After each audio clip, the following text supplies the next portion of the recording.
watching your businesses disappear so quickly is horrifying. We told them to prepare for 8 weeks being shut down. So my manager called me into the office. He said, Opal, I'm so sorry, but, I'm letting you go.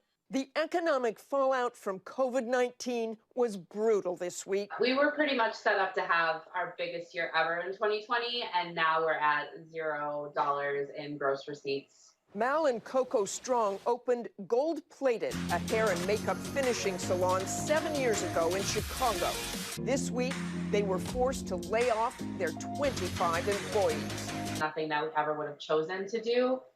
We really would want to try and, keep them employed as much as possible. But right now, we're just left without a choice. It's been a crazy 2 weeks. In a Washington, D.C. suburb, Joe Newman, owner of Sloppy Mama's Barbecue, had to make the same gut-wrenching decision for his 28 employees. And we told them to prepare for 8 weeks being shut down.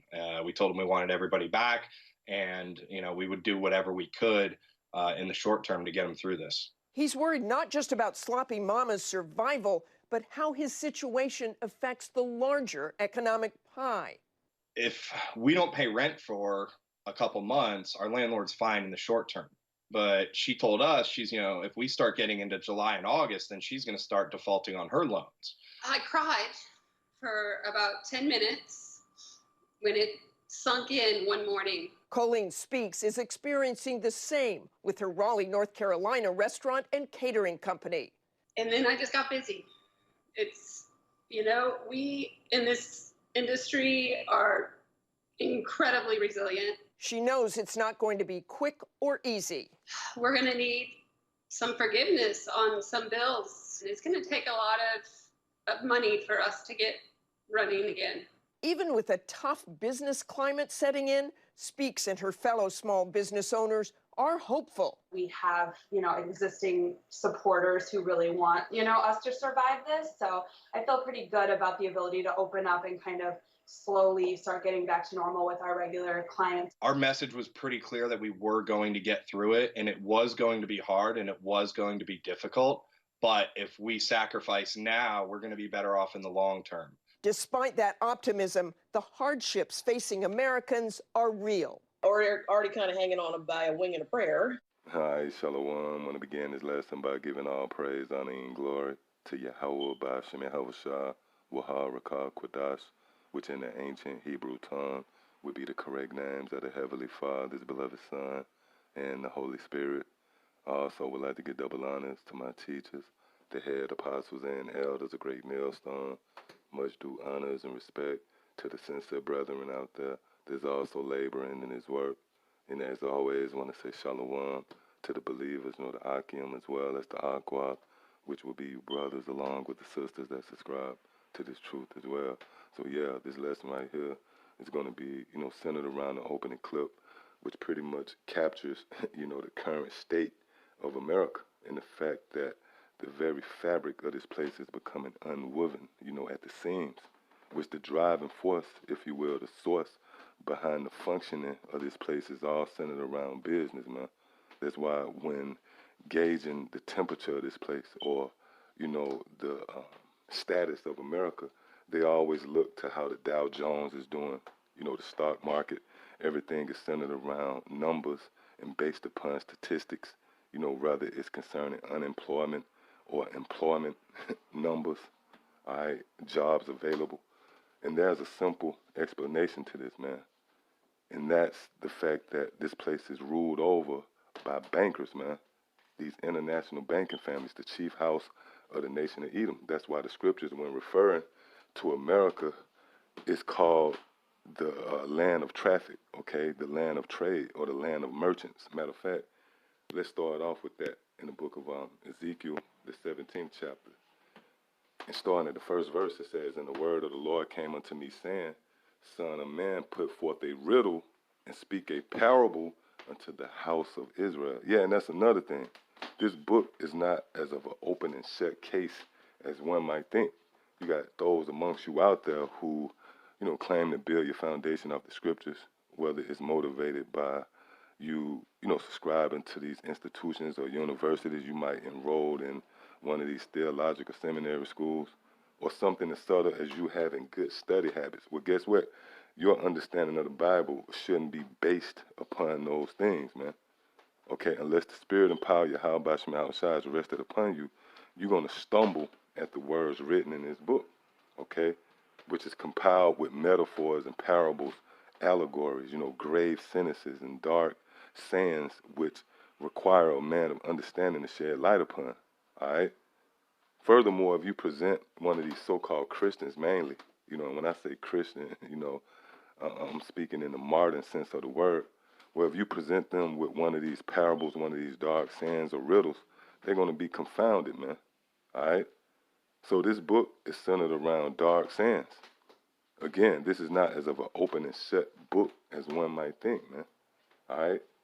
So again, it says, Son of man, put forth a riddle and speak a parable unto the house of Israel, and say, Thus saith the Lord power, a great eagle with great wings, long wing full of feathers, which had diverse colors, came unto Lebanon and took the highest branch of the cedar. Yeah, and this eagle right here, to simplify it, is dealing with Esau, the so-called white man.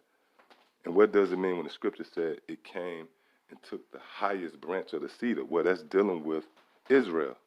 Okay, this man took us into captivity. We would be the highest branch of the cedar, as it concerns all the other trees of the field, which is symbolic to the other nations. We are the highest, being the children of the Most High, all right? It says, he cropped off the top of his young twigs and carried it into a land of traffic. He set it in a city of merchants. Right, so we was carried over here by way of those cargo ships, and we was brought over here actually as cargo, We was a part of this business, man. That's why when you go into us coming over here as slaves, it was coined the transatlantic slave trade. See? So everything the so-called white man has established, this nation is all centered around business. Even we coming over here, it was an element of business to that, So again, it says he cropped off the top of his young twigs and carried it into a land of traffic, and that would be America. He set it in a city of merchants. Real quick, let's look up the definition of this word traffic, all right? It said he set it in the city of merchants, and he carried us into the land of traffic. So the definition for this word traffic, it says lowland, yep, and that's accurate because this place, America, which is known as the Valley of the Shadow of Death, and the reason why it's known as a valley, because the valley is a low land. Now, why is America known as a low land? Because it's a place of low statues. Case in point, homosexuals and trannies and freaks, all right, and weirdos is exalted here in America, man. See, and celebrated. So it says low land, and we're going to go down right here. It says merchant, see, trader. So that land of traffic is a land of merchants. Real quick, let's try some. Look up this word for merchant. The definition for this word, should I say? It says merchant, a person or company involved in wholesale trade, especially one dealing with foreign countries. Yeah, then that's America. America is a import, or supplying merchandise to a particular trade. See? Relating to merchants, trade, or commerce. All right? And that's America. This place, America, is nothing more than a corporation. All right? So the reason why you see these people bugging out and losing hope is because they out of work, man. See, this is a part of the inner workings of America. It's all based upon business and trade. So in order for you to get in where you fit in, so to speak, you have to be a part of that conglomerate. You have to be a part of that machine, which these people, they get off on working, man. Hey, if you're in the right spirit, you tired of laboring here, man. You ready for your rest, man. You ready for the kingdom. But our people, they get a glow in their eye when they say they just got a new job with benefits, man. Man, the hell with that, man. We looking to get the hell up out of here. But as you saw in the opening clip, you know, from pretty much the top of the food chain to the bottom of the totem pole, everybody is suffering, and it's all centered around business or work or the lack thereof. You know, you got billion-dollar business, you know, different industries out there, which Trump is looking to bail out a lot of them, you know. But then you have a lot of these mom and pops. You have these smaller businesses. They've been affected. And as you saw in the opening clip, they had to let go of a lot of employees. Then you have people who just losing jobs. You know, I was watching how, you know, the local Waffle Houses around my area, they have been broken down to 2 people a shift, man. You know, you got 1 cook and 1 cashier. That's it. So everybody is starting to feel the crunch. That joy and mirth is being replaced with mourning and sorrow, and it's all based upon business or the lack of business. Matter of fact, let's further prove this. What's that? The book of Isaiah, the 19th chapter, and start at the 14th verse. It says, "The Lord have mingled a perverse spirit in the midst thereof." Yeah, the Lord have mingled a perverse spirit in the midst of Babylon, America. All right. It says, "And they have caused Egypt to err in every work." Yeah, this place is erring in every work. Right now, nothing is going right for you Americans, man. You know, you got these business owners, you know, as you saw in the opening clip, trying to remain optimistic. Look, man, your future is very bleak, man. That's why you had the one Edomite chick who said she cried for 10 minutes. Why? Because she don't see that proverbial light at the end of the tunnel, which we have had the luxury of being exposed to. You know, the believers, the brothers and sisters alike. You know, Yahweh Shem Yahushua, His grace and mercy, you know, bestowing unto us this hope, man. Which these people, everybody outside of this council is hopeless, you know. Matter of fact, you know what, let me grab some real quick. We'll go back. I found in the book of 1 Thessalonians, the 4th chapter,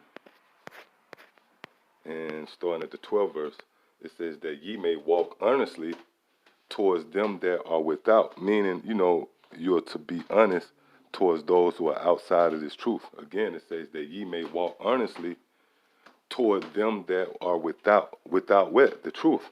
You know, so we have to walk a certain walk when we're amongst these people so that the ministry will not be blamed. See? It says, "And that ye may have lack of nothing," see? "But I would not have you to be ignorant, brethren, concerning them which are asleep." Yeah, and that's dealing with anybody outside of this truth, man. They will be considered asleep. See? It says, "But I will not have you to be ignorant, brethren, concerning them which are asleep, that ye sorrow not, even as others which have no hope." And you're witnessing that, man. See? This is being made more and more manifest each day that goes by. All right? The Lord is revealing those who have hope versus those who don't. And you Americans, which everything that centers around your well-being is based upon business, now that the Lord is affecting this economy, you know, the jobs is scarce. Well, now your hope is bleak because, hey, especially when considering Jake, you know, you could present this truth to Jake, and they'll thumb their nose up at you, and in the back of their mind, they feel as if long as their account is straight, you know, these older Jakes, hey, long as I got my retirement, my 401k plan in order, I'm good. You see? But now that comfort zone is being taken away. And that's where you base all your hope. See, these Americans, they base their hope upon the goods that come with being here in America, man, which is all centered around these FRNs, which this is a very fickle system, money system, because it's not based upon, you know, gold and silver. Matter of fact, let me grab some real quick to come to mind before we go back. What's that? The book of Proverbs, the 23rd chapter. And I started the 3rd verse. It says, "Be not desirous of his dainties." Yeah, and what are these dainties? these FRNs, this money, you know, you shouldn't be desirous of that. And the scriptures are going to tell you why. It says, be not desirous of his dainties, for they are deceitful meat. Yeah, these paper dollars, you know, this greenback paper money, it's deceitful, man. It's not even real currency. It's nothing more than a certificate, man. And to add insult to injury, it had the so-called white man face on it, your oppressor. Again, real riches is based upon gold and silver, man, or whatever livestock and resources that you might have. You know, land, you see? Where if you had your own land, you could produce your own fruits or vegetables, man, your crops. And that's money in itself. It's not some damn paper dollar. See, again, be not desirous of his dainties, for they are deceitful meat. See, labor not to be rich. Cease from thine own wisdom, wilt thou set thine eyes upon that which is not. Yeah, and what is that? These FRNs, man, these Federal Reserve notes. See, this is nothing more than a damn enigma. All right, this is an illusion, man. These FRNs. See, wilt thou set thine eyes upon that which is not?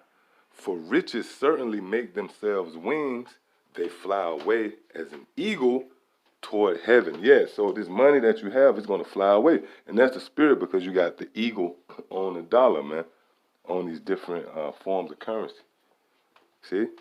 So that's symbolic to one day it's going to fly away. And we're in that time. So that's why you see these people mourning, because everything that they put their stock into is beginning to fly away. And why is that? Well, let's go back to Isaiah, the 19th chapter, and starting at the 14th verse again. It says, the Lord have mingled a perverse spirit in the midst thereof, and they have caused Egypt to err in every work. See? Thereof as a drunken man staggereth in his own vomit, neither shall there be any work for Egypt. See? And this Egypt right here is symbolic to America. All right? Again, it says, neither shall there be any work for Egypt, which the head or tail, branch or rush may do. Right, so the head or tail is symbolic to, you know, these big business corporations, down to the mom and pop stores and the average worker, man, the average cashier, you know, the average sack boy at the grocery store, man. There's no more work. See? And this is how your how about Shema outside is affecting you, man. Because everything, again, is centered around trade. Everything is centered around business here in America.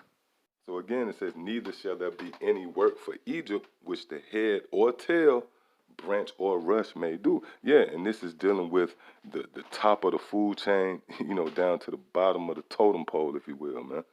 From these big billion-dollar corporations down to the cashier at Walmart. All right? The Lord has stricken this place with a surgical strike. There's no work for Egypt. And again, there's a method to this. This is the Lord affecting the very source, the driving force behind the functioning of America, which is all centered around business. Again, this is why this place, America, is known as the city of trade or the city of merchants. So right now, what you're witnessing is Yahweh Shema Hawashah replacing that spirit of joy and mirth with sorrow and mourning. So yeah, I just want to touch on that. Lord willing, it was edifying. Till the next time I say shalom.